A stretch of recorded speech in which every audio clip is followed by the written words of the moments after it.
আজকে কোনো প্রকার আলোচনা ছাড়াই ইন্টারকো কোম্পানি ভোলা থেকে গ্যাস নেওয়ার যে পায়তারা করেছিল, তখন সাধারণ যে ছাত্র জনতা রয়েছিল তারা সরকারি স্কুলের সামনে এবং বাপ্তা ভোটারঘরের সামনে গাড়িগুলো আটকে দেয়।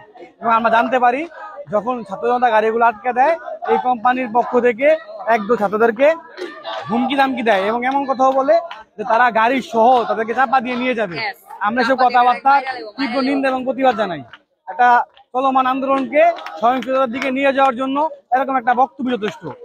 ইন্টাকোর অনেকগুলা গাড়ি যাচ্ছে, তো পরে আমরা জানি যে ইন্টাকোর গাড়ি গ্যাস নেওয়া বন্ধ, কারণ যতদিন ধরে ভোলায় গ্যাস দিবে না এবং ভোলা বরিশাল সেতু হবে না, ততদিন ধরে ভোলা থেকে কেউ গ্যাস নিয়ে যেতে পারবে না, এটা আমরা জানি। এবং সেদিন ডিসি অফিসে ডিসি মহোদয় আমাদেরকে এই কথাই বলে আশ্বাস দিয়েছে যে আর ভোলার গ্যাস কখনই ভোলা থেকে নিতে পারবে না, যতদিন ধরে ভোলার জনগণ ভোলার ঘরে ঘরে গ্যাস না পাবে এবং ভোলার বরিশাল সেতু না হবে। তো আমরা যখন গাড়িগুলো আটকাই, তখন ইন্টাকোর কিছু কর্মকর্তা এসে আমাদেরকে বলে যে এই গ্যাসটা কি সিনিয়ররা ছাড়তে বলছে। আমি সাথে সাথে বললাম, কোন সিনিয়র? আপনাদের সিনিয়র।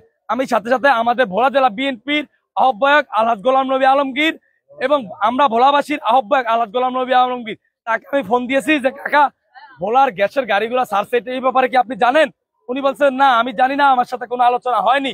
এটা ভোলার গ্যাস, ভোলার সাধারণ মানুষের গ্যাস, এটা যদি করে থাকে কেউ, তারা দিয়ে তাদের দায়ভার তারা নিবে, আমি এটা জানি না, আমার এটা জানা নেই। তারপর সাথে সাথে আমরা গাড়িগুলো নিয়ে এখানে আসি, কিন্তু ওই কর্মকর্তা আমাদেরকে হুমকি দিয়েছে, বলছে যে যদি ভোলার গাড়ি আমরা না ছাড়ি তাহলে আমাদেরকে ওনাকে বলছে, আমাকে বলছে যে গাড়ির নিচে পিসিএম মেরে ফেলবে। আমরা এটার বিচার চাই। কারণ না জানে চুরি করে আবার নতুন করে গ্যাস নেওয়া শুরু করছে। আমার সভাপতি বড় ছাত্র দলে জাকেরিয়া মঞ্জু, আমরা আজকে দেখে গাড়ি আটকেছি, সেই গাড়ি আমরা নিয়ে আসছি এখানে। এবং তারা আমাদের ভোলা জেলা বিএনপি এবং ভোলা জেলা বিভিন্ন মুরব্বীদের নাম বিক্রি করছে যে তারা তাদেরকে যাওয়ার অনুমোদন দিছে, কিন্তু আসলে সম্পূর্ণ ভুয়া এবং মিথ্যা বানোয়াট। আমাদের ভোলার নেতৃত্ব যারা দিচ্ছে তাদেরকে জনগণের মাধ্যমে অপপ্রচার চালান, বিনষ্ট করার জন্য আন্দোলনকে তারা এই অপপ্রচার চালাইছে, কিন্তু এটা সম্পূর্ণ মিথ্যা বানোয়াট।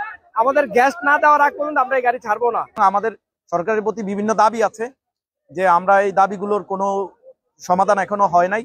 না হওয়া পর্যন্ত ইন্ট্রাকো কোনোভাবেই গাড়িতে করে গ্যাস নিতে পারবে না। সরকার পক্ষ আমাদের সাথে বসেও না এই বিষয়ে, এবং আমাদের নেতৃবৃন্দ কোনোভাবে তারা বারবার চাচ্ছে যে আমাদের নিজেদের মধ্যে একটা ফাটল ধরাইতে আমাদের পুরো সংগঠনের বিরুদ্ধে।